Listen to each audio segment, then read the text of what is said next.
Olysée 1-4. Yo les gens, c'est Flo Football, j'espère que vous allez bien, moi ça va. Alors aujourd'hui on se retrouve pour une toute nouvelle vidéo. Débrief du match entre l'Ukraine et la France pour le compte pour la première journée de qualification pour la Coupe du Monde 2026. Victoire 2-0 de l'équipe de France. Ça a été plus simple en première période, mais plus compliqué en seconde. On va essayer de mettre un maximum de pouces bleus. On est parti, let's go, déjà première période. Quasi parfaite la première période. Quasi parfaite, on domine largement. L'Ukraine ne voit pas le jour. C'est fluide, ça bouge, c'est parfait. Il n'y a aucun joueur qui est statique, tout le monde bouge. Du coup, ça fait un jeu plus fluide. Et voilà. Malheureusement, ce qui nous a manqué en première période, c'est encore une fois la finition. On doit mettre plus d'un but dans cette première période et on le sait. On le sait qu'on doit mettre plus d'un but. C'est pas normal de ne pas mettre plus d'un but quand tu domines comme ça la seconde période. Et bien on est retombé dans notre travers. On est retombé dans notre travers et on a vu l'effet miroir. C'est-à-dire qu'en première période, la France dominait, l'Ukraine se faisait bouffer. Et on a vu l'effet miroir en seconde période. L'Ukraine dominait, mais la France se faisait bouffer. On s'est fait bouffer en seconde période. Et heureusement qu'on n'a pas. Heureusement, on a tenu défensivement un très très bon match de la charnière centrale Konaté Upamecano. Excellent match de la part des deux. Également excellent match au milieu de terrain de la part de Manu Koné. Manu Koné a fait un match monstrueux. Il a gagné de nombreux duels. Il a été là, il s'est donné physiquement, sexuellement, tactiquement. Il s'est donné à fond dans ce match.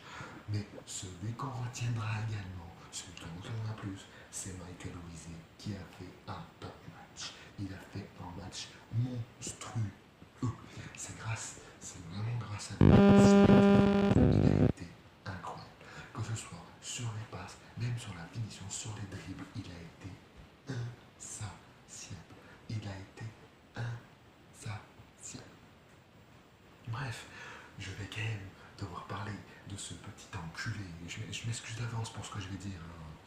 Je m'excuse d'avance sur les gros mots. Mais cet enculé d'Didier Deschamps, faut arrêter au bout d'un moment. Faut arrêter. Dembélé, entre le fait qu'il fait rentrer Dembélé à la place de Doué, qui est Doué qui apparemment est touché au mollet. Il a senti une douleur au mollet, du coup il a fait sortir. Il fait rentrer Ousmane Dembélé qui n'est pas à 100%, qui n'est pas du coup remise à 100% de sa blessure. Il se passe quoi? Résultat, il se reblesse et j'ai l'impression que ça a l'air assez grave, ou moyennement grave, parce qu'il boit des bas. Didier Deschamps, espèce de fils de pute, on souffle. Parce que le pire de ça, c'est qu'il aurait pu faire entrer par exemple un certain Magnus Akliouche. Un certain Magnus Akliouche qui lui est à 100%, qui pouvait jouer et qui aurait été un meilleur élément. Enfin, pas un meilleur élément, c'est pas comme ça que je veux le dire, mais je pense que vous m'avez compris. Il aurait mieux joué qu'un Dembélé qui n'était pas du tout à 100%, mais ça s'est senti qu'il n'était pas à 100%. Il se tient le bas de la cuisse, je crois que c'est encore les. Non, je ne sais pas si c'est le haut ou c'est le bas.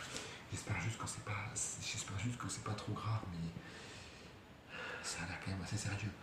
Et le truc aussi, c'est le deuxième, parce que je t'ai dit premièrement, du coup c'est Dembélé qui rentre, qui se blesse logiquement, puisque le mec n'était pas à 100%, il le fait rentrer, au lieu d'attendre le match contre l'Islande, il te le fait rentrer, alors que Akliouche, il le fait rentrer quand? Il le fait rentrer à la 92e minute. Non, là c'est du foutage de gueule. Là c'est juste du foutage de gueule de la part de Didier Deschamps. C'est juste du gros foutage de gueule. C'est pas possible. C'est pas possible. Je suis désolé encore pour la vulgarité, hein. Mais c'est pas possible de faire ça. C'est clairement pas possible de faire ça. Bref, en tout cas, j'espère que vous avez aimé ce petit débrief. Dites-moi un maximum de pouces bleus, de commentaires, de vous abonner à la chaîne si ce n'est pas déjà fait, de checker la description pour voir tous mes autres réseaux. Bref, tout ça c'était Flo Football. Prenez soin de vous. Nous on se retrouve logiquement lundi soir pour le débrief de Italie-Israël. Ciao les amis.